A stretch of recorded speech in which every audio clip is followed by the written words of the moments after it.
Sat Sri Akal. I'm Dr. Rajwant Singh from Guru Gobind Singh Foundation. Welcome to Sikh Perspective. In Sikh Perspective, we will talk about what is the basis of Sikhism. What does it want to reveal to the world?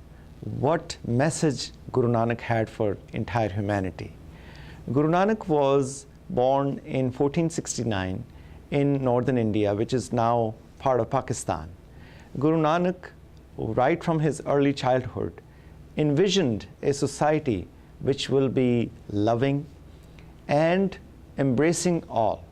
So his vision of world society was based on true equality among men and women and all humanity. So Sikhism started with his presenting this philosophy to the world. And the three main pillars of Sikhism are Naam Japo, and second one is Kirat Karo, and the third is Vanshako. Naam Japo. Guru Nanak questioned that how can we live in this world without having connection with our Creator? The Creator who has created us all has revealed itself or himself or herself in many different shapes and forms, and yet we do not find connection with it. So Guru Nanak said, how can you start connecting with this entire universe which is connected in a very mysterious way, and yet human beings don't find that connection? So he raised this question saying, Kiv sachiara hoiye, kiv koode tutte paal, hukum razai chalana, Nanak likhya naal. He said, Kiv sachiara hoiye, kiv koode tutte paal. How can you become one with this ultimate reality, this mystical power which is sustaining us, holding us, and which has created us all? Kiv sachiara hoiye, kiv koode tutte paal. But he says there is a wall of falsehood, the wall of ego, the wall of illusion which has enveloped us, and we are not able to find connection with this true essence of our existence. So he says, how do we break this wall of illusion? The answer then he gives in his first hymn, which is part of the Sikh scriptures, Guru Granth Sahib. He says, Hukam Rizai Chalana, Nanak Likhya Naal. That once you understand that there is a will of God, that God has revealed His own presence in every aspect of the universe, and God is sustaining us all. Everything happening around us, within us, any part of the universe is directed and sustained by God. This is hukam, this is will of God. So and God reveals itself through the virtues that we all need to aspire towards. The virtues of love, virtue of humility, the virtue of compassion, forgiveness, and service, simplicity. So these are what we call the gun. Vaheguru, what we call is the Sikh name for God.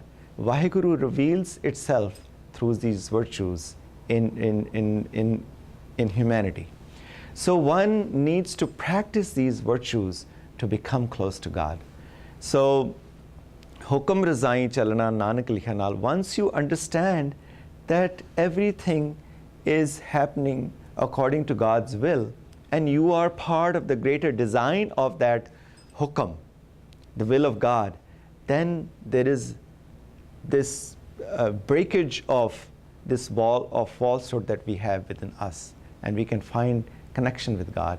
So this is what we call is Naam Japna. That finding God's presence within yourself and seeing that every human being, every living being is manifestation of God. So once you start finding that connection, once you start seeing that you have a role to play to serve everything around you, that is Naam Japna. And constantly remembering God's presence within and without, that is one basic pillar of Sikhism, is Naam Japo. In the next segment, we will talk about the second pillar of Sikhism. Thank you. Sat Sri Akal. This is Dr. Rajwant Singh from Guru Gobind Singh Foundation. Welcome to Sikh Perspective. Today we're going to talk about the second pillar of Sikhism, which is Kirt Karna. Now this concept was given by Guru Nanak Dev Ji, the founder of Sikhism, to give a very practical way of living in this world and yet connecting oneself with the ultimate essence or the ultimate reality or the mighty power of God which is holding us all together. So how does one do that? First pillar of Sikhism was Nam Japna. Now Nam Japna is that one should always remember God and one should always feel the presence of God in one's heart. And the way to do is first to know who is God. Now Guru Nanak, in the very opening lines of the Sikh scriptures, Guru Granth Sahib, reveals who is God. Guru Nanak says, Ik Onkar Satnam Karta Purkh Nirpau Nirvai Akal Murat Ajuni Saibhang Gur Prasad. So Guru Nanak sang because this entire revelation came from his heart, the heart which is connected with Vaheguru, God. So he says, Ik Onkar, one God, and he is or she is and itself is present everywhere. So there is oneness in the entire universe. Ik Onkar, God has revealed in the entire universe, and God is everything. Satnam, God is benevolent. God is full of mercy, full of love. And God is the essence of the entire universe. Karta Purkh, God is the creator. There is no one rival to God. God is the only creator of this universe. Nirpau, God is without fear. So whoever remembers God becomes fearless. If you start remembering God, you start developing the virtues of God, the qualities of God. So Nirpau, that's how one can become fearless, by connecting to the fearless God. And the next is Nirvair. God does not hate anybody. God cannot keep anybody away from himself. So Nirvair, God is without any enemies, without any rival, without any opposition. So whoever remembers God will also become Nirvair. How can there be anybody whom you will call the other or the enemy? Everyone is, Guru Arjan Dev Ji says, Sabko meet hum apan kina, hum sabna ke sajan. That everyone has become my friend. So that's one of the qualities of God. Nirpau, Nirvair. Akal Murat. God is timeless. God cannot be bound in the boundary of time. We need time for reference, but God does not need. God is been present with before time, and when everything ends, God still will be there. Akal Murat Ajuni. God does not take human form. God does not take birth. God does not come in the womb. Swayabhang. That means God is present by itself. God is self-created. There was no creator of the creator. Ajuni Saibhang Gur Prasad. Now this entire multifaceted reality, this mystery can only be revealed through the presence of Guru in one's life. Guru is that entity which takes you from darkness to enlightenment, to the light. Gu means darkness, Ru means light. So Guru reveals God and shows you how to connect with God. Now Guru does not take credit that if you follow me, I'm going to take you to salvation. Guru Nanak said that you are ultimately responsible for your own actions. Whatever you sow, you will reap. So that is Nam Japna.